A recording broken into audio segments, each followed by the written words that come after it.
Ya, todo en orden. Buenas tardes a los presentes, a los que están online también viendo esta charla. Carla, elige la pantalla de... O sea, ustedes como principal. Ya. Hoy día, en nuestro segundo día de la conmemoración del Día del Cine, estamos acá en una producción en conjunto con la Mesa Audiovisual del Maule, Sin Espacio, Estudio Simbiótica, con el apoyo del Ministerio de la Cultura del Maule, ¿ya? Hoy día tenemos la charla narrativa visual con Theo Kurt. Yo les voy a leer una pequeña introducción de él y agradecerle a todos los que están acá y online. Theo Kurt, Ibiza, 1980, graduado en dirección en la Escuela de Cine de San Antonio de los Baños, Cuba. El Espino compite en el Festival de Cannes el año 2005. Ocaso, su primer largometraje, se estrena en el Festival de Rotterdam en 2011 y en más de 20 festivales. Blanco en Blanco, su segundo largometraje, se estrena en el Festival de Venecia en 2019 en la sección Horizonti, obteniendo el León a la mejor dirección y el premio FIC Presi. Participa en más de 70 festivales, ganando más de 20 premios, entre ellos el Grand Prix del Cine Latino de Toulouse. Es la película que representa a Chile para los Oscars 2022. Actualmente es docente invitado en el Moscow School of New Cinema en Rusia. Y sin más que decir, los dejo con Theo y con su charla de narrativa visual. Bueno, gracias por la invitación. Estoy muy honrado de estar aquí en Talca, por lo demás, un lugar que para mí es importante, ¿no? Como es el Maule. Nada, partiendo a hablar de... Ya el nombre es complejo, la narrativa visual, ¿no? La narrativa visual es algo bastante abstracto en sí mismo, ¿no? A mi modo de ver, voy a hablar desde mi particularidad, desde mi experiencia personal, cómo me acerco a las imágenes y por qué las imágenes de algún modo me llegan o me tocan, o por qué quiero narrarlas, ¿no? Hay algo que es importante, ¿no? Que a mi modo de ver, que es el querer narrar una imagen, ¿no? Y por qué te motiva a uno a narrar una imagen, ¿no? Para mí es fundamental porque yo parto de ciertas imágenes, ¿no? Abstractas o que veo, que me motivan para narrar otras imágenes, ¿no? Pero para mí esa idea central del corazón de una imagen, del corazón de una idea, una imagen que tenga dobles sentidos, que tenga subtextos, que tenga formas de mirarla, para mí es fundamental para que me lleve incluso a lo narrativo, lo argumental. Y desde ahí parten un poco todas las imágenes o las que a mí me llegan para seguir narrándolas y viviendo con ellas una experiencia, ¿no? Que finalmente se vuelve en una película, ¿no? ¿Y cuáles son esas imágenes? Es algo a mí que me pregunto, ¿no? Constantemente, ¿por qué me llevo una imagen y no otra? Particularmente con mi primera película, Ocaso, nació de varios elementos, ¿no? Uno de ellos fue narrar un espacio determinado, una casa, una atmósfera determinada en un sitio particular, que era una hacienda en decadencia de Villalegre, aquí cerca de donde estamos. Una casa que para mí tenía elementos familiares, ¿no? De la cual habían hablado, era una memoria un poco que quería aprender, pero que era invisible para mí en ese momento. Luego aparecieron unas imágenes de archivo filmadas en esa propia casa que también me llamaron la atención como una línea argumental para llegar a ellas. Y desde ahí me lancé a buscar un casting determinado. Porque para mí, si bien los espacios, las atmósferas son importantes, los rostros y los habitantes de ese espacio también lo son, ¿no? Y en esta película particularmente, en Ocaso, ¿no? ¿Por qué? Porque era algo muy familiar mío. Quería aprender una memoria que yo no había vivido desde un lugar fílmico, cinematográfico. Y nada, entonces empiezo a hacer un casting largo, ¿no? De gente que había habitado, conocía un poco ese lugar, ese espacio. Y ahí aparece un personaje que se llama Rafael Vázquez, que había sido trabajador o mayordomo, mi bisabuelo allí, ¿no? y que no había entrado a esa casona alrededor de 30 o 35 años, ¿no? Ya eso ya me motivó, digamos, para narrar algo, ¿no? Alguien que conociera el espacio, que tuviera una memoria sobre el lugar, ¿no? Me gusta esa idea de la memoria como un espacio indeterminado porque no la puedo ver, no la puedo palpar, ¿no? Y ahí entra la idea de la representación que a mí me interesa, ¿no? Cómo representamos memorias, cómo representamos cosas que ya no existen, ¿no? Y eso para mí es fundamental en el cine, ¿no? Y bueno, de ahí nace otra idea. Tenía un tío mío poeta, nieto de ese patrón de este hombre Rafael, que era mi tío Álvaro Bustamante, y tenía un espacio y estos dos personajes, ¿no? No actores profesionales, con lo cual fue una construcción narrativa desde lo visual, netamente, ¿no? Desde comprender el lugar desde una fórmula metódica del día a día, ¿no? De querer participar del espacio de una forma. A mí, cambiando un poco de tema para explicar otra cosa, a mí personalmente los textos o el guión normalmente son pautas, ¿no? O guías que te permiten un poco hablar de un concepto determinado, ¿no? Entonces, para mí era muy importante que estuvieran estos dos elementos, estos tres elementos, que era el espacio y dos personajes ambivalentes del cine, pero que tenían una memoria sobre ese espacio. Entonces yo me gusta caminar un poco con ellos y empezar a construir con ellos, ¿no? Entonces estoy muy abierto al día de rodaje, que las cosas se muten, que se modifiquen, que las películas no tengan esa carga guionística, ¿no? Que suelen tener la gran mayoría, ¿no? Que al final somos hacedores, digamos, de una representación ya escrita, ¿no? Sino un poco encontrar en ello una sorpresa, una nueva forma de aproximarse a las cosas, de vivir nuevamente el acto creativo del cine, ¿no? Porque siento que a veces el acto creativo del cine está tan manejado por elementos de producción, ¿no? Que de alguna forma estos te corrompen, digamos, la forma de acercarte a las imágenes y a la propia historia, al propio relato, ¿no? Y desde ahí, bueno, esta película fue un poco hecha así, ¿no? Tenía una idea, tenía un par de conceptos, sabía que era una casona donde los personajes se tenían que ir de ahí, era su último día, ¿no? Y cuáles son las búsquedas de estos hombres en ese último día, cuál es la despedida del espacio, ¿no? Entonces son ideas más metafóricas que narrativas, ¿no? Propiamente tal. Entonces de ahí juego un poco con ellas, ¿no?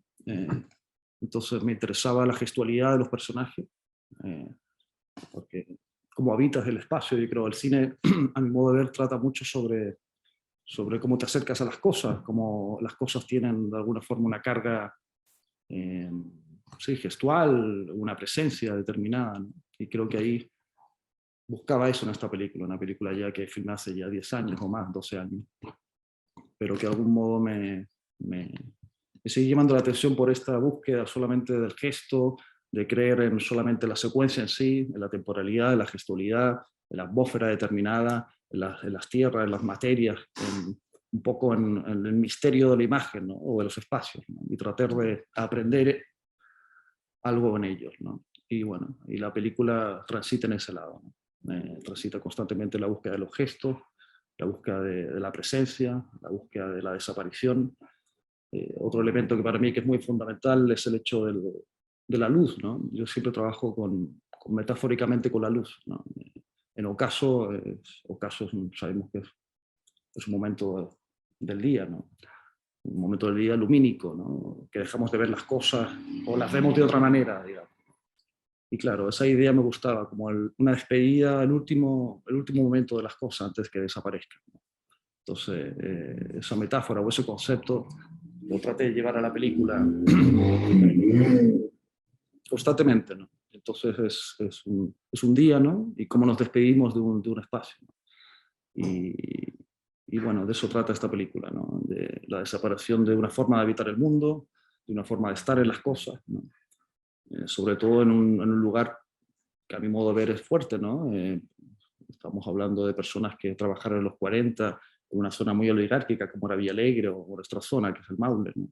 Con la aparición, digamos, de todo lo que ha llevado a que Chile sea otro aparente país, ¿no? Y claro, quedan estos personajes olvidados, ¿no? Totalmente olvidados por un sistema, ¿no? Entonces un poco es la despedida de estos hombres, ¿no? Leales a un tiempo y una forma de habitar, más bien, ¿no? No estoy haciendo ni siquiera no quiero hacerlo, digamos, una apología, digamos, al feudalismo, ni mucho menos, todo lo contrario. Pero es una forma de un poco de que estos hombres se despidan de sus propios lugares y que quedan prácticamente sin nada, ¿no? Solamente con la memoria de los demás, ¿no? O con la felicidad del otro en este caso, ¿no? Que eran estas imágenes que yo alcancé a tener, ¿no? Estas imágenes de archivo de esa casa, filmada por los patrones de allí, ¿no? Donde se filmaban en los momentos felices. Piensa tú que esas cámaras de aquel tiempo, ese material, era tan escueto donde siempre se filmaba una aparente felicidad. Entonces me interesaba esa idea, ese tránsito de este hombre que lo único que poseía, como en memoria, era la felicidad de los demás, no la propia, ¿no? Entonces eso es el tránsito del film, ¿no? Y les quería mostrar esta escena un poco, para que hablemos luego, ya hablamos de narrativas más puntuales, ¿no? Desde lo visual y desde lo narrativo y desde las texturas y el modo, ¿no? Pero hay algo también en esta secuencia que les voy a mostrar, que cuando hablaba de que me gusta sorprenderme en las cosas, hay algo a mí que me llama la atención y que digo, ¿cómo busco esa sorpresa? ¿Cómo busco sorprenderme nuevamente en un rodaje, ¿no? Cuando trabajo con actores profesionales, ¿no? Trabajo con las biografías de ellos, ¿no? Eso es algo que a mí sí, es lo único que tengo de ellos, ¿no? No lo voy a poner que interprete a otro hombre que no sea él, no es un actor. Lo cual juego con sus propias biografías, con sus propios sentimientos, de una forma maquiavélica por lo demás, ¿no? Porque el cine tiene mucho de violencia maquiavélica. Entonces desde ahí trabajo, ¿no? ¿Y qué pasa? En la escena que les voy a mostrar particularmente es una secuencia donde este personaje, que se queda a su trabajo, se tiene que ir de esa casa, hace un pequeño viaje a visitar a su hijo. ¿Y qué ocurre ahí? No, no les quiero hacer anteceder nada, ¿no? Pero eso es un padre y un hijo real, ¿no? Y desde ahí juego con determinados elementos de ellos sin que se diga absolutamente nada, ¿no? Y un poco para jugar con esta idea. Se las voy a poner. Seguimos conversando. No las tengo que...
Bueno,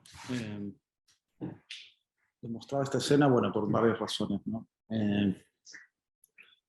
Una de ellas, cuando hablamos un poco, volviendo a la idea de la narrativa visual, la aparente narrativa visual, para mí es fundamental encontrar el tono de una película, y el tono no es algo repensado a mi modo de ver, ¿no? Creo que el tono se da, evidentemente, con una serie de conceptos que uno puede establecer, ¿no? De puesta en escena antes de traer una película, pero por sobre todo de encontrar un tono de las cosas que ocurren, o las pocas cosas que ocurren en este caso, ¿no?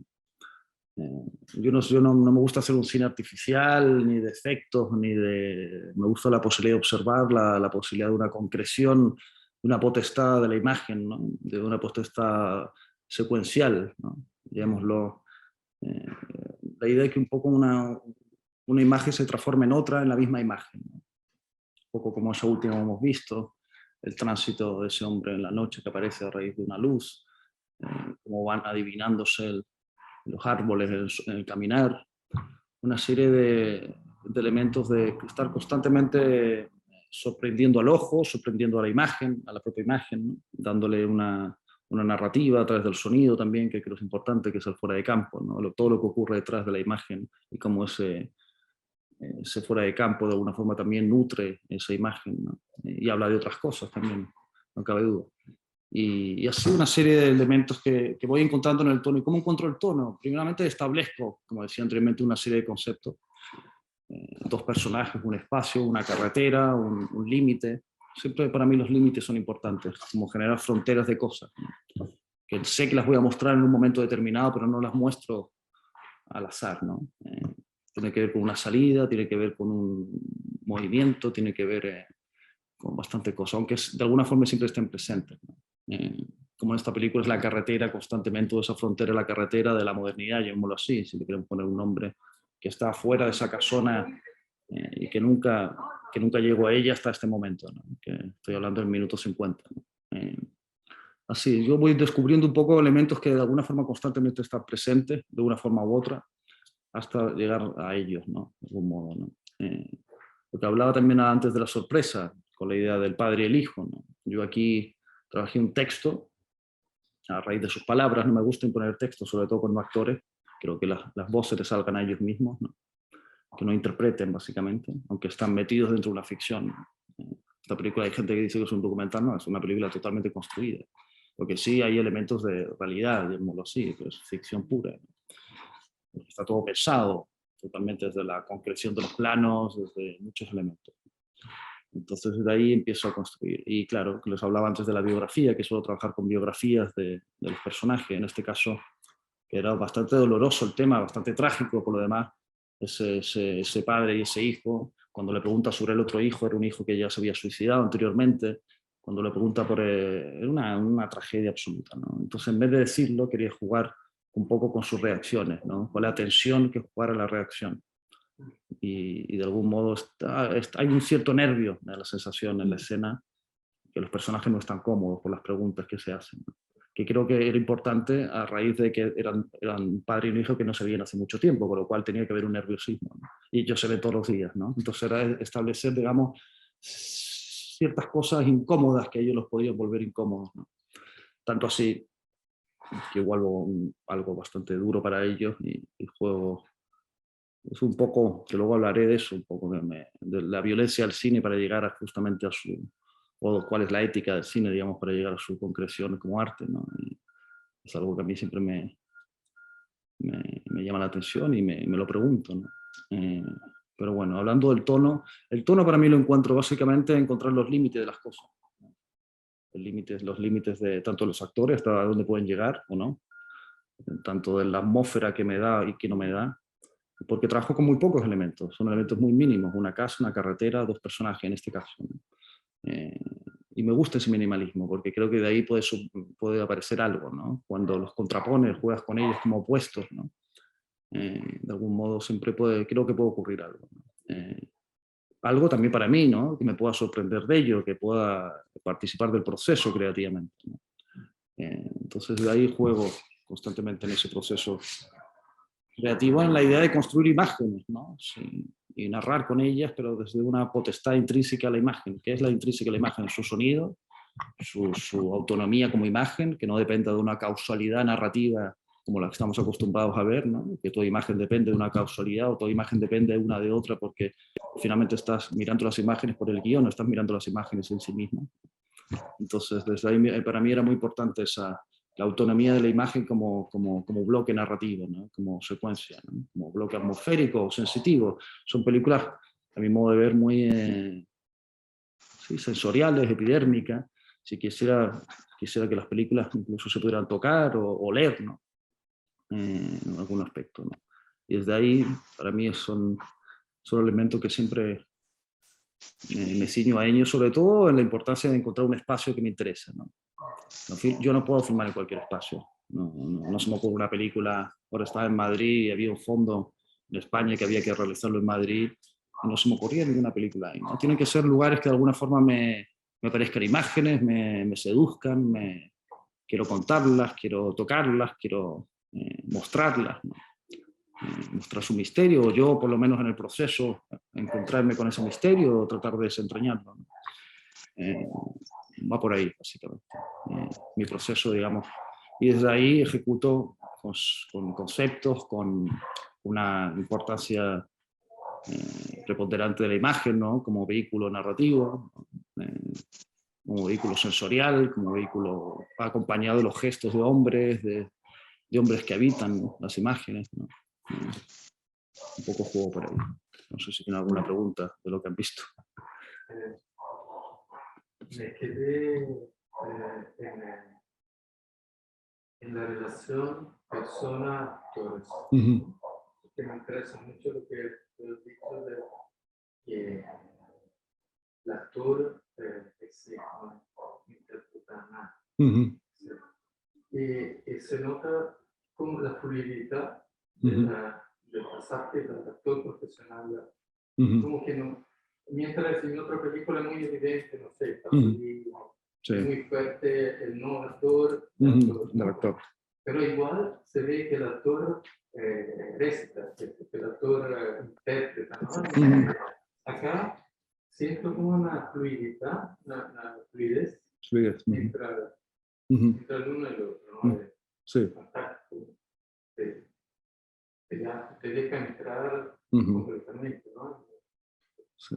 Sí, eso a mí para mí es importante en la medida que también les dejo a que ellos fluyan, como tú bien dices, en un plano, ¿no? No me gusta cortarlo, sería muy distinto estar con un actor cortándole a cada rato. Sí, el tema del tiempo. Claro, la extensión, que ellos se desarrollen, que se vea su gesto, que se vea su nerviosismo. Para mí es darle al actor una potestad de que se equivoquen en el propio acto. Y de repente ocurren cosas que a mí me sorprenden, que son interesantes. Sí. Sí. Aunque es difícil, a veces hay un actor que no te da y no te da. Bueno, hablamos de mañana, ¿no? Que le decía, un actor no tiene que interpretar, tiene que sacar lo que es la situación. Claro. Es un trabajo muy difícil. Es complicado, bueno, hay varios métodos, ¿no? Sí. En ellos, ¿no? Bueno, desde Grotowski a Bresson, ¿no?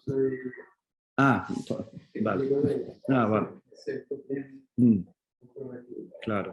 Claro. Yo lo que les doy, digamos, es la potestad de que participen de la imagen, no los voy cortando, los dejo que se desarrollen en el plano y luego los corto y volvamos a hacer la escena, juguemos nuevamente con pequeños gestos que les puedes dar. Sobre todo con los actores, ya con actores profesionales la cosa cambia, ¿no? Porque los profesionales necesitan un texto, necesitan casi que les digas absolutamente todo, ¿no? Algunos, no todos, pero sí, en el caso de los no actores, siento que el tema es que no se intimiden frente a la cámara. El otro chico, que era el más joven, ¿no? Da la sensación que se está ocultando, pero eso me gustaba, ¿no? Pero es bueno, entonces eso me gustó ahí, porque dije, este se está ocultando, pero me gustaba esa idea, ¿no? De que como que no quiere aparecer, ¿no? Que está oculto en las imágenes, ¿no? Sí, un poco jugar con todos estos elementos que a mí me importan, ¿no? Pero también el bloque narrativo es muy importante para mí, ¿no? En esta película, claro, tenía una serie de dogmas, ¿no? En esta particularmente, que era no tener raccord, no deconstruir la imagen, que no hubiera causalidad narrativa. Como que me puse una serie de cosas que ahora digo, no sé si son necesarias, pero bueno, en esa época sí me las puse, ¿no? Y claro, de alguna forma jugaba, digamos, desde esa postura y desde ese minimalismo, la secuencia, con el bloque sensorial de cada secuencia y la ausencia de los sujetos, porque constantemente la película juega con eso, con la presencia de los sujetos y la ausencia del sujeto humano, ¿no? Que es lo que queda de ello, ¿no? Y esta idea de espectro, ¿no? Es una idea que jugaba mucho en la película del espectro, ¿no? De cómo habitamos el mundo. Jugamos con eso. Es muy potente el juego de los dedos. Sí. Sí. Sí. Claro, porque ellos están buscando algo, ¿no? Y en esto que están buscando empiezan a encontrar cosas. Y a mí me sorprende porque yo no les he dicho nada, ¿no? Entonces, cuando le das pocos elementos, de alguna forma ellos empiezan a encontrar cosas, ¿no? Y bueno, eso para mí era importante. Si quieren preguntar. ¿Y la locación, esa casa estaba así tal cual? Sí. Era súper libre el lugar. Sí, los murales están totalmente abandonados de no sé de cuándo. Sí. Jugué mucho con esa idea. 2009 la filmé. El año antes del terremoto y esa casa... Antes del terremoto, un año antes. Sí, está. La tuvieron que arreglar después del terremoto, que costó. Pero ya estaba muy en decadencia esa casa, muy en decadencia. Estaba muy abandonada, era una casona enorme, quedaban pocos elementos. Y jugué con eso mismo, ¿no? No quería tratar de representar nada, sino juguemos con ese vacío y ponía los actores ahí. Pues una cama, me acuerdo, una silla, no sé, y un vaso, no había nada más. Era jugar con esas pequeñas cosas, ¿no? Sí. En todo caso, cierto que en el mismo jugador que estás hablando, el tema de cómo tú dices que tratas que cada plano tenga su propio peso, como individual, Sí. pero al mismo tiempo la extensión de estos planos hace que estos conceptos de la juxtaposición y la elipsis terminen siendo invisibles en la secuencia. O sea, a veces es tanto el ritmo del plano, tanto su peso, la extensión, que termina siendo invisible cuando estamos en la siguiente secuencia. O sea, de alguna forma termina siendo volviendo a pesar todo el bloque. Claro. Sí, la idea que está empezando cada secuencia parte de nuevo, ¿no? Eso. Claro que no hay artículos, ¿no? Llevémoslo así, en términos gramaticales, ¿no? No hay artículos, ¿no? Son solamente, de alguna forma, verbos, ¿no? Verbos que a lo mejor no ocurre nada, pero digamos como que es el sustento, ¿no?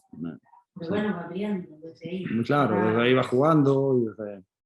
Sí, no hay planos, digamos, que sirvan como enganche, ¿no? Son todos en sí mismos bloques, ¿no? Y en ese sentido, ¿cómo articulaste los bloques narrativos? ¿Cómo se fueron articulando? Bueno, fue una película que la hacía cada día, ¿no? No sabía un poco lo que iba a pasar el otro día, sino me quedé con la idea de que eran los últimos gestos de un hombre, ese era un concepto. Luego un hombre enfermo, alcohólico que habitaba ahí, donde el otro le servía a él, donde estaba la presencia un poco de que era un hombre que es el único que puede expresar, verbalizar el dolor, es el otro, no viceversa, como esa escena de que el otro está escuchando el dolor, ¿no? De este hombre, ¿no? Que quizás puede tener esta idea un poco de que el burgués puede verbalizar su dolor a través de la palabra y el otro no. Esta idea de contraposición entre estos dos mundos, ¿no? Tipo, ¿quién es el que sufre realmente ahí, ¿no? Bueno, no sé, se deja abierto. Pero yo iba articulando la película en el día a día. Cada día íbamos viendo la secuencia con el montaje. Montaba todos los días, era una película que se iba montando diariamente. Con lo cual sentía que algo faltaba y lo hacíamos, pensábamos los planos, etcétera, etcétera. La secuencia se fue articulando mucho así. Esta forma de hacer cine, caso es mucho el material que se descarta. ¿Qué sé qué? El material que se descarta. Sí. ¿De cuánto el porcentaje? Bueno, mucho. Tengo secuencias que no filmé. Una vez me dio por filmar grabar los sueños, que me contara sueños. Y grabé como 4 días. Eso no lo puse en la película, porque vi algo un tono mucho más documental. Se me iba, digamos, de la estructura visual, ¿no? Esta idea de la narración visual, se me escapaban, ¿no? Cosas. Sí, mucho. Filmé 35 horas, ¿no? O sea, la película dura 80 minutos. Mucho de buscar y buscar y buscar y buscar, por eso es necesario mucho tiempo para este tipo de películas, ¿no? Tipos de rodaje, equipos pequeños, ideas sencillas un poco que te permitan estar in situ constantemente ahí, ¿no? Experimentar, jugar, sobre ya una idea preconcebida, ¿no? Y un concepto preconcebido, ¿no? Y desde ahí y jugar con estos elementos y apostar a ellos, ¿no? Es una forma de resistencia y también de creer en algo, tener un poco fe. Rossellini tiene una frase muy bonita, hay que tener fe en la realidad, ¿no? De repente la realidad está todo, ¿no? Y de repente aparecen las cosas, simplemente hay que esperarlas a veces, ¿no? Y eso te da de alguna forma el tiempo, la posibilidad de estar 5 semanas en esa casa con estas 2 personas, grabando cosas que a lo mejor ni van y tú mismo la estás viendo, filmándolas, sabes que no van a ir, pero bueno, la cosa es que ellos también se vayan amoldando, el actor también creo que se tiene que ir haciendo partícipe de su propio personaje, pero yo tampoco sé quién es el personaje. Entonces es un diálogo entre, a ver qué me estás mostrando tú y cómo creamos un personaje, ¿no? En el diálogo. En eso, la verbalización del pene es súper potente y a mí es como me ha hecho pensar a cómo en un otro idioma esto se traduce, es intraducible. Sí, cuesta. Pensando la historia de Chile, pero vi como mi idioma que no es de mi idioma nativo, pero entiendo que cómo lo expresa, cómo no, es algo de muy autóctono. Sí. Entonces me preguntaba cómo, por ejemplo, se puede traducir eso. Porque en inglés, sí, creo es muy difícil, ¿no? Sí. Cuando da en italiano. Sí, sí. Sí, sí. Exacto, exacto. Y para eso la fuerza del actor, de cómo sale, va más allá de lo que dice, ¿no? Sí, como representa ello, como representa los gestos que hace. Sí, sí, sí. No, es complicado ese texto, aparte, muy complicado traducirlo. Pero bueno, no tenemos otro método, digamos, para llevarlo a un espectador. Sí, pero así. ¿Qué más? Bueno, les quiero mostrar ahora otra cosa radicalmente distinta, que es mi segunda película, que es con actores profesionales, con un método de producción totalmente distinto, con una historia más que pertenece más al guión, ¿no? Al guión escrito, una película de época, de representación. Disculpa, y el guión de Ocaso es totalmente tuyo, construido. Sí. Esta otra película, el guión, ¿trabajas con alguien? Aquí hice unas primeras versiones yo solo, y luego me junté con un amigo mío y trabajamos en conjunto, dialogando. De repente uno necesita feedback y trabajar en conjunto, pero sí, la idea original es mía y ciertas cosas son muy mías. Luego a veces necesito trabajar con otra persona porque me estanco. Sí. Sobre todo en estos guiones más narrativos, ¿no? Que pertenecen a otro mundo dramáticamente distintos, ¿no? Entonces, sí, trabajo desde ahí. Como las canallas de Checo. Claro, el diálogo, ¿no? Bueno, les quiero mostrar una secuencia, que es la primera secuencia, que habla un poco también de esto de buscar este accidente o esta sorpresa que buscaba, digamos, con estos dos personajes anteriormente, que trabajaba con sus vidas, ¿no? Me sentía ahí de algún modo bien vampiresco, ¿no? De chuparle, ¿no? a ellos con su propia vida, ¿no? Y desde ahí me pregunté, y éticamente siempre me quedé dando vueltas, ¿no? Y Blanco en Blanco, que es otra película, como les contaba, muy distinta, parte, digamos, sobre la idea de un fotógrafo, ¿no? En este caso lo interpreta Alfredo Castro, y sobre cómo parte esa idea, parte un poco de las imágenes de Julius Popper, que ve de las matanzas de los Selknam, ¿no? Esa imagen no un tanto, totalmente deleznables, ¿no? De las matanzas, ¿no? Y ahí me empiezo a preguntar quién es ese hombre que mira, cómo participa de ese horror y cómo se sacaron esas imágenes, ¿no? Y claro, y ahí investigando te das cuenta que son cámaras de placas, ¿no? Que no te permiten la instantaneidad del momento como las cámaras de hoy. Entonces eran imágenes significadas a posteriori de los actos, ¿no? En este caso, la propia matanza se hacía una representación del acto, ¿no? Y desde ahí un poco hubo algo que me dio un símil con el cine, digamos, ¿no? Y con la idea de la representación, y creo que era de algún modo quizás la única forma que yo podía entrar a la ficción de este modo, ¿no? Una película de época que es representación, representar un tiempo que no existe, es la cosa más falsa que puede existir, ¿no? Hacer una película de época, ¿no? En un mundo donde ya no quedan vestigios de nada, y desde ahí partí con la idea de este fotógrafo y cómo participa, digamos, este hombre de este mundo, ¿no? A través de las imágenes, y cuál es su complicidad a través de las imágenes y del mirar. Luego aparecieron otras imágenes de Lewis Carroll, del escritor, ¿no?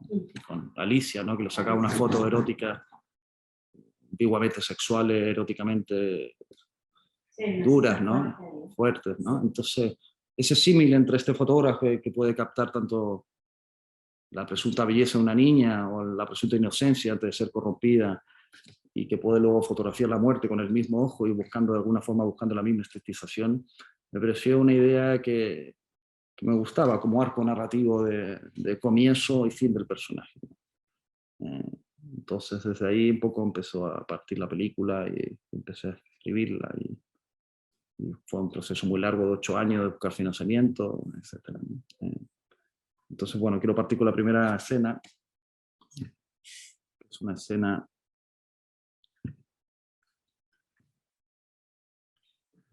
que luego yo les hablaré también con esta idea de la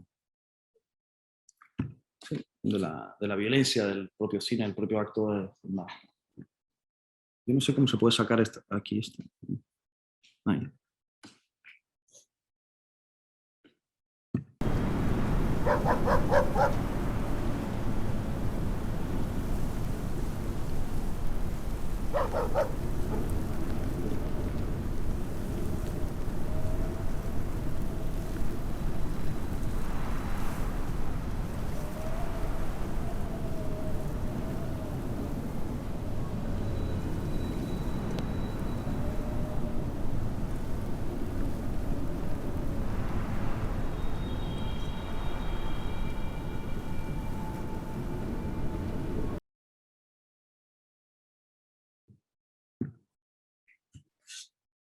Bueno,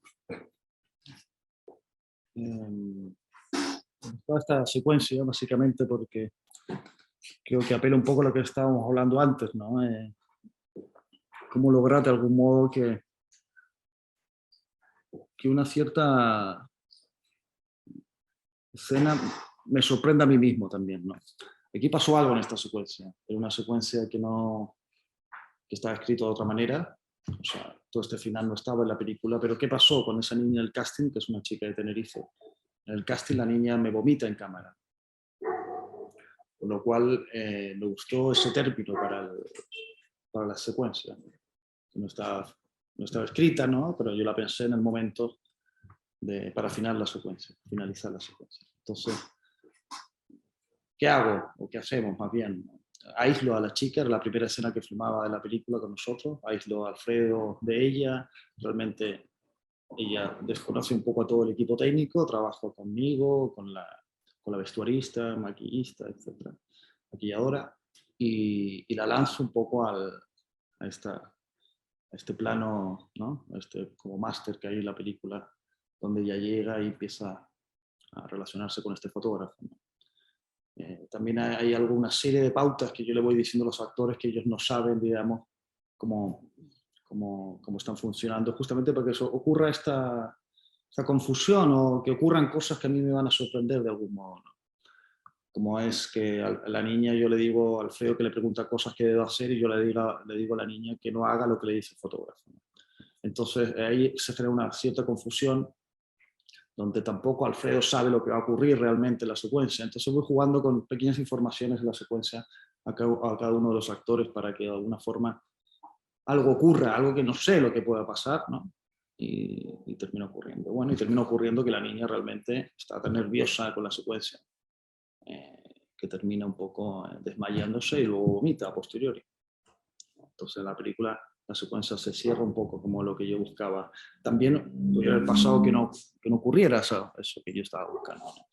Pero sí, siempre trato de que las secuencias tengan algo que a mí se me escape o que ocurra algo dentro de ella. Esto es maquiavélico totalmente, porque me acuerdo que cuando ocurrió todo el equipo técnico quería apagar la cámara e ir a ayudar a la niña y no. Evidentemente yo le dije a Alfredo, Alfredo entra nuevamente, le di un par de instrucciones fuera de cámara, fuera del plano, él entró y así le dije a la otra chica, a la otra actriz que entrara y se empezó a improvisar la secuencia, ¿no? Desde ahí. Entonces, un poco lo que hablaba de lo maquiavélico de las secuencias y el hecho que él fuera un fotógrafo, que también es un manipulador y que hace representaciones, que la cámara lo envilece todo, ¿no? Pero como esa idea me gustaba y me gusta, ¿no? Porque creo que es cierto, ¿no? De alguna forma, siempre cuando estamos detrás de las imágenes, de alguna forma siempre estamos siendo un poco vampirescos, como decía antes, ¿no? Un poco que estamos sacando algo, chupando algo de las cosas que después nos olvidamos de lo que realmente le ocurre a ese mundo, ¿no? Entonces esta idea que era algo que yo busqué durante toda la película para hablar de este fotógrafo determinado como un hombre que envilece, que tiene es un personaje un tanto abyecto éticamente, ¿no? Eso pues, la gente habla de pedofilia, yo no hablaría de pedofilia, hablaría más de personaje con una serie de métodos, sí, podríamos llamar un pedófilo estético, ¿no? Pero no un pedófilo, ¿no? Porque la gente siempre, es algo que a mí me gusta, ¿no? Que las secuencias se construyen más en el espectador, como que de algún modo el espectador las rellena más aún, ¿no? que la propia secuencia que está ocurriendo, ¿no? Por eso esta idea un poco de que mucha gente piensa que va a ocurrir, o en otra secuencia que pasa después, ¿no? Donde al parecer se piensa que la van a violar a la niña, realmente no ocurre, ¿no? Lo que sí ocurre una violación sobre la imagen y sobre otro tipo de cosas, pero esa perversidad, digamos, que busca el espectador, ¿no? No ocurre, ¿no? Entonces, un poco, trabajar un poco con esta antiética, ¿no? De cómo se consiguen cosas, todo muy, muy hablado también con la madre de la niña, quiero decir, con la niña, no, yo siempre le decía dónde llegábamos y dónde no, tenía la madre al lado, era menor de edad, pero quiero decir que jugaran con cosas que siempre van a ocurrir, ¿no? Hay un director que constantemente lo hace, ¿no? Que para mí es un director de otra manera totalmente distinta, ¿no? Pero tiene una película que se llama Five, ¿no? Abbas Kiarostami, ¿no? Un director iraní, donde coloca un palo, ¿no? En la orilla de un mar, ¿no? La película se trata de 5 planos, secuencia de 10-15 minutos, ¿no? A las orillas de distintos mares en distintos lugares del mundo, ¿no? Y la primera, que es personalmente la que más me gusta, es, claro, es un palo que está a la orilla del mar y donde el mar está pegando el oleaje hasta que agarra ese palo, ¿no? Y se lo lleva al oleaje. Y seguimos siguiendo ese palo en el oleaje, y de repente ese palo se parte.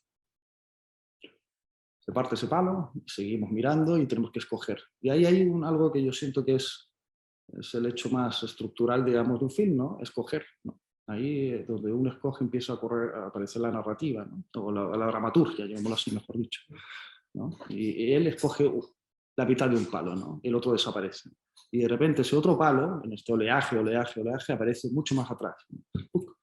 Y ahí hay un acto, a mi modo de ver, poético, maravilloso, ¿no? Pero ¿cómo hace esto Kiarostami realmente? Luego él cuenta que este palo realmente lo pegó, ¿no? No, el palo sabía que se iba a partir, ¿no? Pero no sabía cómo iba, a qué lugar iba o no, y si iba a aparecer, eso tampoco lo podía manejar. Pero sí sabía, digamos, algo, ¿no? Que algo iba a ocurrir ahí, ¿no? Porque él manejó algo. Esas cosas, creo, en puesta en escena, para mí son fundamentales, porque de alguna forma yo dejo de manejar cosas para que ocurran cosas que a mí me van a sorprender o me van a derivar a que la secuencia se vaya a otro lado y así juego. Son cosas que no me gusta llegar como un director dogmático que llega a la secuencia ya sabiéndolo todo, ¿no? Creo que algo me motive y me transforme en otro lado las cosas, ¿no? Y no, porque estar abierto a que otras cosas ocurran, ¿no? En el cine. Y un poco traté de hacer eso aquí, sabiendo algo ya sabido anteriormente, que era que la niña me había vomitado en el casting y que quería que se repitiera. ¿Cómo hacemos para que se repita eso sin decirle que vomite porque va a estar interpretando? Yo creo que sea real, ¿no? Entonces, manejamos la secuencia un poco así, la niña estaba nerviosa, primera secuencia, que filmaba, etc. Prácticamente nos conocía muy poco. Leí 3 instrucciones y ocurre, ¿no? Un poco esta máquina de la mentira, ¿no? Tengo una pregunta. Sí. Teo, cuando se genera como este texto de la película, como la dramaturgia, siempre estuvo pensado el tocar esta temática que es como media ominosa, uno podría decir, que tú bien dices, así como que se podría interpretar como una pedofilia, pero que en realidad era algo bastante común en la época, claro. Sino que ahora para nosotros es más ominoso enfrentarse a eso. ¿Pero siempre estuvo pensada la historia de esa manera? ¿O hay algo que varió en algún momento o que se agudizó? ¿O la idea, quieres decir, la historia así? En la historia y... Sí, la historia yo siempre sabía que estamos jugando con eso, ¿no? Que estamos interpretando algo que la gente le va a molestar en el hoy y que eso era habitual en esa época, ¿no? Una niña de 11 años se casaban, ¿no? Se casaban, bueno, tantas fotos que he visto, ¿no? De eso, ¿no? Y ahora aparece todo, digamos que, ¿no? Moralmente a la gente le molesta, ¿no? Pero sí, eso estaba preconcebido. Siempre estuvo pensada como la incomodidad, como una propuesta estética finalmente. Sí, una incomodidad, digamos, que te está afectando en el hoy, ¿no? Y te estás asustando esto, te está incomodando esto realmente cuando realmente te vas a la realidad cotidiana y nada te incomoda, de cosas aún peores, ¿no? En eso, ¿no? Como que creo que entiendo un poco lo que dijiste antes, de llegar al límite, ¿no? Sin ser pornográfico. Sí, claro. Bueno, porque el vómito, por ejemplo, para mí, en una situación así es pornográfico. Mientras no se ve, pero se percibe que algo pasa, ¿no? Sí. Bueno, entonces, estos juegos de llegar al límite, de la sorpresa, ¿no? O el límite de cada uno de nosotros que estamos viendo. Entonces, la construcción de cada uno juega, claro. Yo creo un poco cuánto nivel es, cuánto público, cuánto... Claro, exacto. Exacto, sí juega muchas cosas. Lo que yo nunca quiero romper es la forma, ¿no? Establezco la secuencia formalmente siempre muy escrita. Lo que ocurra adentro ya veremos. Pero sí no transo, digamos, la arquitectura de puesta en escena, ¿no? Yo sabía un poco cómo esto iba a ser, un contraplano de esta una serie de cosas, ¿no? ¿Pero eso por un fin de iluminación o algo más? No, porque me rompe el tono, lo que hablaba antes del tono, ¿no? No iba a agarrar la cámara en mano en una secuencia así, o iba a deconstruir demasiado la secuencia cuando sé que mi película no la voy a deconstruir tanto. Entonces, encontrar ese tono, esa tonalidad fílmica y sensitiva, ¿no? Como tú entras a la secuencia, ¿no? Claro, sí está a jugar eso como con los objetos. Claro, sí, eso sí está, sí totalmente, o sea, no lo puedo negar. Sí. Está, pero sobre la idea del fotógrafo, sobre la idea del que representa, ¿no? Sobre el que envilece, porque lo hablaba anteriormente, en mi película anterior me sentí un poco así con esa secuencia que les mostraba antes, en mi película Ocaso, ¿no? Donde que me sentí un poco éticamente, sí, tanto, sí, que le saqué algo a unas personas, digamos, que a lo mejor no me lo dijeron, pero había algo de dolor en ello, había algo trágico y yo me... Entonces de ahí me quedo con esta sensación de que el cine como maquinaria de cómo se intromete en la vida de los otros, de cómo llega a los demás, como chupa, ¿no? Para buscar dolor en los otros, ¿no? O tragedia en los otros, ¿no? Y en este caso, claro, como envilece, como buscas la belleza para volver al horror, ¿no? Y así. Son temáticas que quería trabajar en la película. No sé de qué puedo decir que cuando hay algo de embaucamiento. ¿Cómo? O sea, de embaucamiento. O sea, sí. O sea, sí, es verdad. O sea, llegar a una obra es embaucar claro. Una utopía falsa. Sí, pero es también una cosa de la honestidad que tú pones también en tu trabajo. Sí. Estaba pensando en la investigación que uno hace siempre para la creación, ¿no? Y que te vas metiendo de repente en cosas que a mí me echaron una vez, no me lo dijeron, pero yo sentí eso en una casa, ¿no? Haciendo una investigación artística. Entonces las personas seguían mucho haciendo como ese ingenuo, ese ser ingenuo, como limpio, así que te entrega, pero no sé, pues llegó, no sé, el marido de ella y casi me sacó. Entonces, porque él traía otra cara.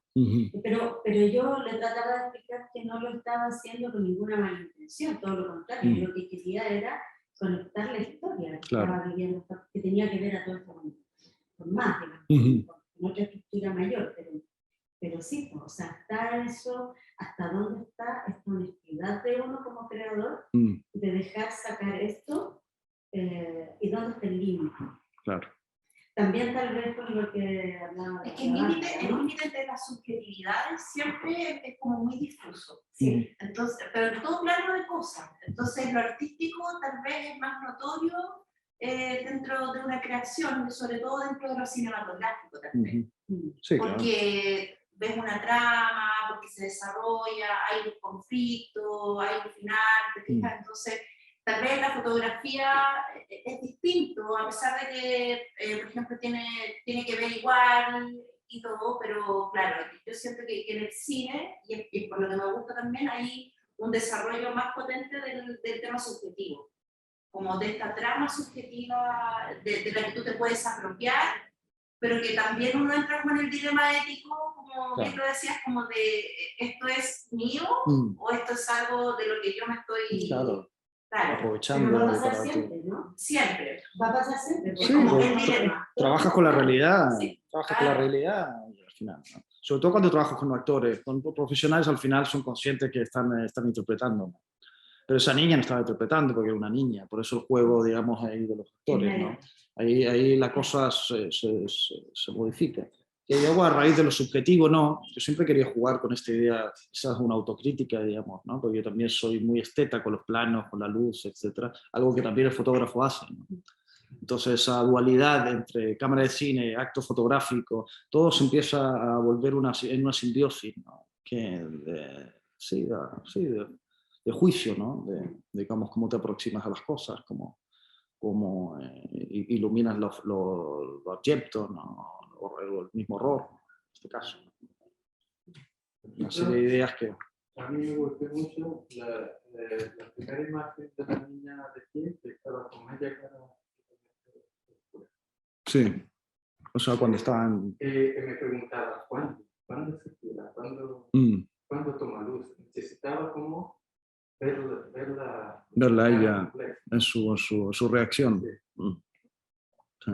Sí, yo no quería caer mucho en sus reacciones porque también me hubiera corrompido la secuencia, ¿no? Por eso yo esperé una secuencia muy larga, por eso de alguna forma me servía el contraplano de él porque la podía manejar. Esto es una secuencia que creo que la filmé 10 minutos, ¿no? Con un solo plano, ¿no? Entonces me permitía un poco jugar el contraplano. Tengo la impresión de que eso es algo que ocurre varias veces dentro de la película. Sí, pues bueno, pasa... Porque, bueno, en la porque hay un trabajo secuencia... fotográfico, porque hay un trabajo fotográfico tan amplio que yo lo decía, que hay muchas escenas en las que, por ejemplo, entra como la cámara y como que ves en todo.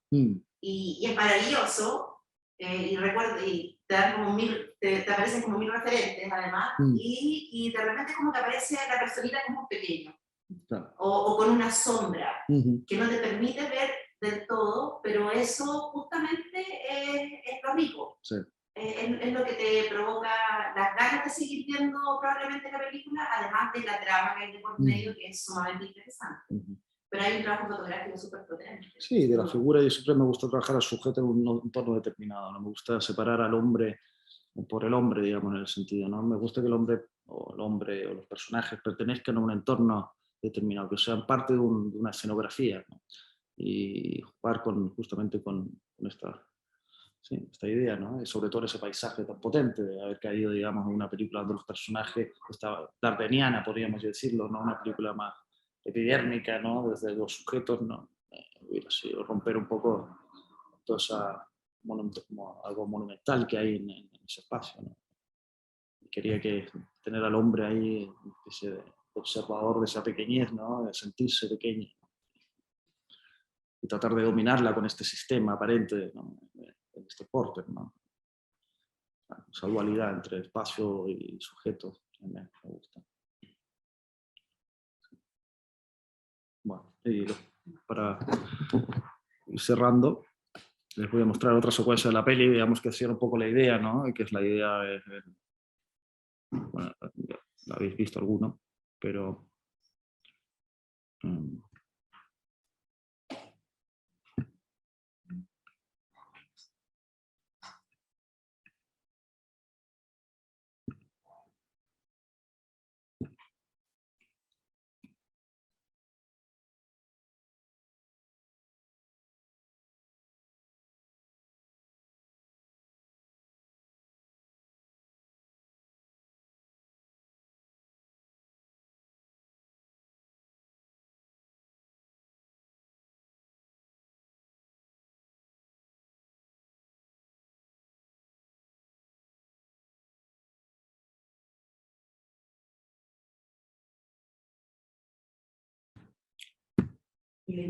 ahí. Bueno, eso, el tránsito para mí. ¿Cómo trabajaste con Alfredo Castro? Alfredo Castro, bueno, conversamos mucho el guión, ¿no? Anteriormente tuvimos muchas reuniones de lectura del guión, un poco para dar forma a este personaje ambivalente, esta gelatina moral, como le digo yo. Un personaje que es un voyeur y por otro lado la única manera que un poco representa su deseo, digamos, es representando, ¿no? Esa era una idea que teníamos con Alfredo que fuimos desarrollando, ¿no? Esto es un mirón, un boyer, hasta que representa, hasta que ejecuta, ¿no? Entonces desde ahí parten tus deseos más. Entonces esa dualidad me gustaba para el personaje. Un personaje que hablara más desde la mirada, desde la ausencia, desde la lejanía, desde la distancia más bien. Ese mundo para realmente cuando empieza a representar, etcétera, empieza a dar digamos, su deseo, su carga narrativa. ¿Cómo? Está gozando de... Sí, sí, claro. Sí, es la forma de pose y de dar escape a ese deseo que probablemente estaba reprimido, Claro. y que ahora le permite poder Salvarse. llevarlo a cabo de una manera socialmente aceptable, Claro. porque es el fotógrafo, pero a la vez es el voyeur así más, Claro. más perverso probablemente, porque está, bueno, que en la época era bastante más aceptado, digamos. Pero, Para ser fotógrafo tiene que ser. sí. Bueno, hay algo. Ahí voy. Sí, pues hay algo de eso. Sí, de nada. Pero la fotografía tenía un fin determinado antes, ¿no? Sí. En este caso, todas estas fotografías que vemos de Julius Popper eran fotos, digamos, que se iban a mostrar en Buenos Aires para mostrar la erosidad, digamos, de la colonia, ¿no? Para que le dieran más dinero, digamos, a Popper, digamos, para seguir su colonización de Tierra del Fuego. Todas tenían un fin, el fin, digamos, del... Son encargos, ¿no? Sí. Básicamente. No había un placer, digamos, en sí, ¿no? Fotográfico, ¿no? Eso, de eso hablo un poco. Y para cerrar un poco el tema de la narrativa visual, que eso es un poco lo que venimos hablando, yo necesito justamente, claro, esos hitos conceptuales que me permitan ir desentrañando a través de las imágenes, llegar a ellas. No puedo, la visualidad no pertenece por sí misma, depende de algo que a lo mejor no se muestra nunca, ni se ve, pero que tengo que de alguna forma siempre estar conectado a ello. Sí, podemos decirlo así. Siempre trabajo con, como les decía antes, en el caso de Ocaso era la desaparición, siempre he trabajado con conceptos, ¿no? La representación, la desaparición, la desaparición de los sujetos, en el caso de Ocaso, como la luz, digamos, hace separar las formas, ¿no? Siempre trabajo con ideas así, visuales, que me permiten establecer también otro tipo de conceptos, que también pueden ser conceptos sociales, políticos, etc. Alguna mixtura entre esos dos polos, ¿no? Para mí es importante un poco entrar en eso. Y te pasa a veces de tener este juego conceptual, ¿no? Pero se divide más. Sí, sí, se multiplica. Que crea conflicto. Lo conceptual no, porque lo conceptual no hago películas conceptuales tampoco, hablo de conceptos porque son ideas primigenias, un poco las que tengo que llegar a ellas, ¿no? No, pero como que al momento uno tiene que decidir, ¿no? No puede tener demasiado abierto. Sí, no, claro, siempre hay que escoger, ¿no? Sí, eso es lo que me hace más dudar del cine, ¿no? Lo que más me cuesta. Se me abren demasiadas aristas. Vuelvo justamente del corazón un poco que quería hablar. Ya está. Y esta secuencia final para mí es el corazón de la peli, siempre la tuve, era primordial y tenía que llegar a ella. Claro. La luz, el sol. El viento. Entonces, el viento. Bueno, ese viento apareció. Apareció ahí, no, porque claro, eso hablaba con los accidentes. Eso fue. Sí, eso no hay nada, apareció. No, lo que pasó fue que estábamos en el Teide, es una explanada en el volcán. Sí. Y a lo lejos la secuencia la íbamos a filmar en otro lado. Y a lo lejos veo con el fotógrafo, le digo, y el fotógrafo, oye, mira, hay un remolino ahí, ¿por qué no hacemos la secuencia? Dije, ya vamos, nos pusimos ahí, claro, algo iba a ocurrir. Había un remolino que estaba pasando, entonces, y con el contraluz también te permitía jugar con eso, ¿no? O con esa imagen donde él está en la nieve también, ¿no? ¿Cuál? Viene esa como tempestad. También, sí, esa tempestad. Bueno, esa tempestad no se nota tanto lo que era la tempestad realmente, porque eran unos granizos que se nos tiraban en los ojos con un viento. Yo no vi la secuencia, estaba así. Sí, yo de hecho me imaginé eso, dije, ¿cómo estará lo que estaban grabando? Sí, sí. Porque cosas.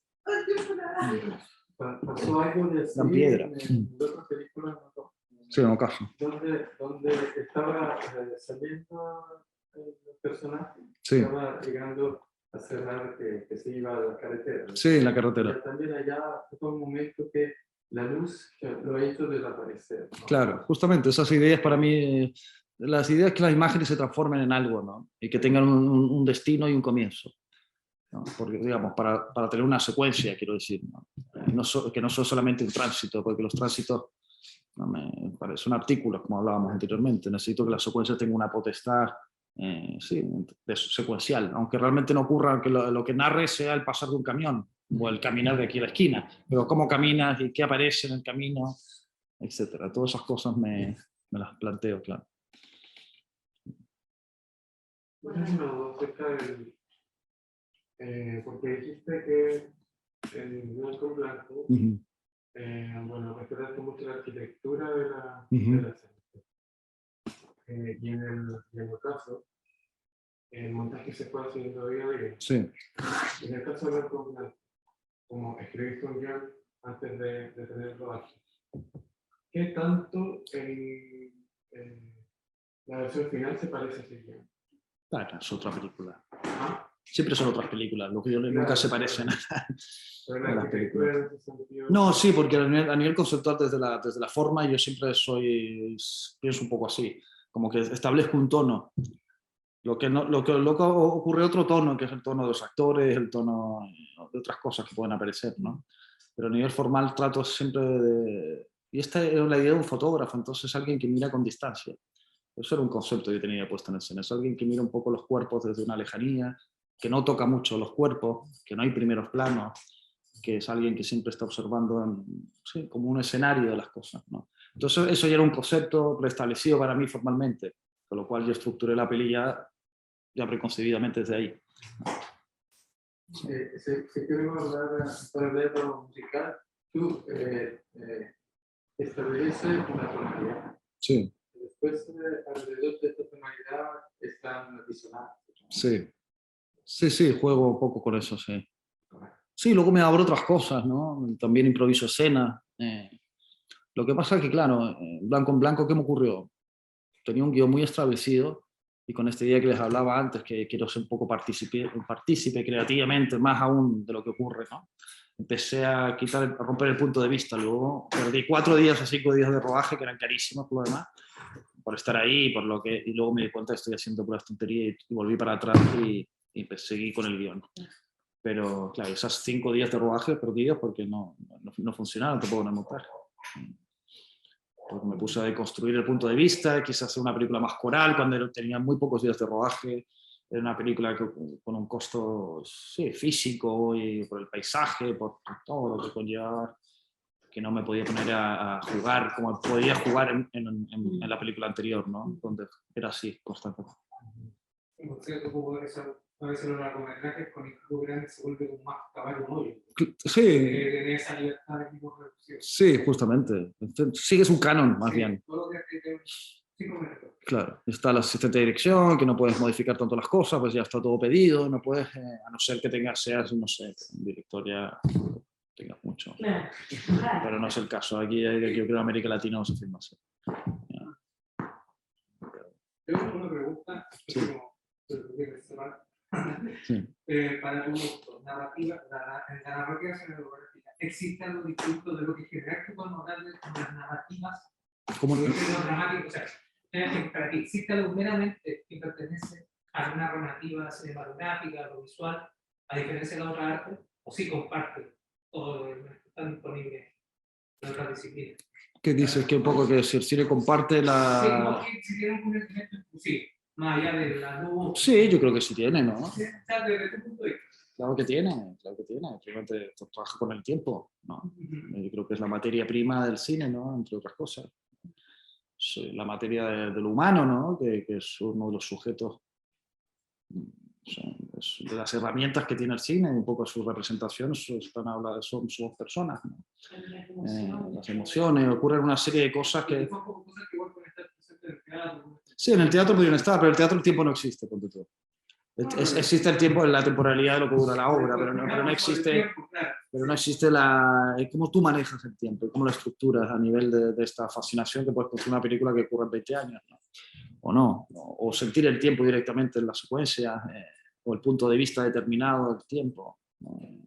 Yo creo que algo que se diferencia de las artes es el poder de la temporalidad, de la construcción que haces también de someterte al punto de vista de un otro, ¿no? Durante 2 horas, ¿no? Eso es también creo que es algo importante. Sobre todo a nivel de visual, a nivel temporal, a nivel de... Pero quizás últimamente ya he visto muchas películas, me ha aburrido un poco ver películas. Me estoy nutriendo un poco más de las otras artes, un poco ahora con el cine, ¿no? Me voy más a lo literario, quizás una novela me entusiasma más creativamente, digamos, para llevarlo al cine, no para hacer una adaptación, sino ideas narrativas que ocurren en una novela, o una fotografía como parte de esta película, ¿no? O algo que me encuentro, o una imagen que he vivido en la calle. Trato, sí, de que las cosas me sorprendan nuevamente, porque cuesta volverse a sorprender, ¿eh? En el cine. Ya, cuando ya has visto, ya he perdido la sorpresa con el cine, ya me entusiasmo como cuando tenía 24 años en la escuela, no sé. Me perdí un poco, bueno, sí, el ojo, y eso es un poco triste también, ¿no? Entonces trato de sorprenderme con otras cosas. Aún así el cine, me gusta la experiencia del cine, ¿no? Acabo de ver que el cine es cuando ocurre es bello, ¿no? Por todo lo que conlleva, ¿no? Las personas que te rodean, la comunicación que se genera, o cuando entras en mundos desconocidos para ti, como era Tierra del Fuego, todo lo que involucra, digamos, el aspecto humano de una película, es un proceso muy bonito también. Y el tema, por ejemplo, porque en estas 2 películas, como que tú recurres como una cosa más patrimonial, más a la historia, sí. qué sé yo, y la tecnología, por ejemplo, porque claro, pegado ahí también como que seguramente uno no encuentra mucho nuevo, tal vez. Yo no sé si hay algo nuevo. Sí, pero bueno. siento que, ¿qué pasa con la tecnología hoy día también? O sea, cómo seguramente más adelante muchos van a contar esto como de época. Claro. ¿No? Sí. Pero hoy día, contigo, ¿qué pasa con la tecnología? Con la tecnología misma, con el tal vez incorporar eso. Sí, ¿no? depende para qué idea, ¿no? Yo creo que toda idea depende también de sus herramientas, ¿no? Sí, pero más que como herramienta lo pensaba como tema narrativo. Ah, como tema narrativo, ya. Pues no me he fijado, no lo he estudiado tanto. Pensando en el otro, o sea, un sí. poco como acercarse a esto, a esta cosa también, lo simultáneo. Sí. También un tema Sí. Yo creo que se ha hecho también, Sí. Y yo creo que no se ha hecho bien del todo. Muchas tecnologías que han quedado un poco... Cuando llegó el 3D, uno decía que iba... ¿Qué quedó el 3D? Nada. ¿Qué quedó la simultaneidad de imágenes? También desapareció. Y Mendes intentó hacer narrativamente un 3D que... Sí. Algo. Pero Bueno, varios. Como, sí. No, por ejemplo, a mí pensaba en relación a lo que tú dices, a cómo en estos 2 años, en alguna manera se transformó el teatro. Claro, bueno, sí, con la pandemia. Se dieron cosas buenas, como bien, otras menos, pero como siempre. Claro. Pero sí, creo que acá está una transformación que no pierde. Yo, por ejemplo, tenía un poco el miedo que se pierda la persona, que se pierda el actor. El actor. Pero no. He visto algunos trabajos donde de verdad estaba el actor, claro, no está el contacto de la piel, de la transpiración, pero sí llega igual, llega fuerte. Otras cosas. No, pues, por supuesto. Sí. Sí, hay que ver, ¿no? Cómo sigue todo esto. ¿Cómo sigue? Oye, yo... No, siempre se le ha acusado al cine de estar en... Yo siento que siempre hemos estado en ese eterno debate de que está terminando. Sí. Pero eso va a ser un arte joven, en un joven. vieja, ha vivido eternamente, o sea, en el 50, en el 30, en el 70, en el 2000. Siempre está muriéndose. Sí, siempre está pero la pintura también. Sí. Todos. Lo hemos escuchado. El arte se está muriendo. El arte. Siempre se va a estar muriendo. Pero eso es lo interesante. Siempre está. Y más ahora, ¿no? Sobre todo lo que se nos viene. Oye, para ir cerrando, Sí. y ya que tenemos acá a Teo, quería presentar preguntas que habría que hacer para la materia visual, pero ya que te tenemos acá, quería saber cómo te viene esto de la nominación al Oscar y también si está ahora en algún proyecto. Nada, la nominación, nada, fue muy, sí, muy honrado, ¿no? Que te den esta posibilidad, sobre todo para que la película tenga otra revisión, que se vea nuevamente, gente que la desconocía ha aparecido, no sé. Bien, contento. Súper, estamos todos súper contentos. Sí, verdad.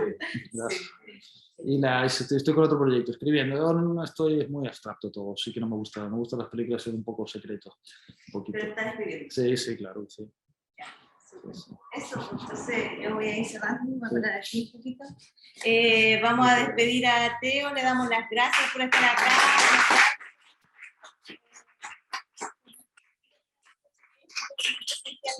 Así que vamos cerrando este segundo día y recuerden que mañana también vamos a estar con presencial y online. Mañana son las experiencias creativas regionales, ¿ya? Y vienen dos expositores, Eva y Claudio Castro y Rodrigo Gómez, ¿ya?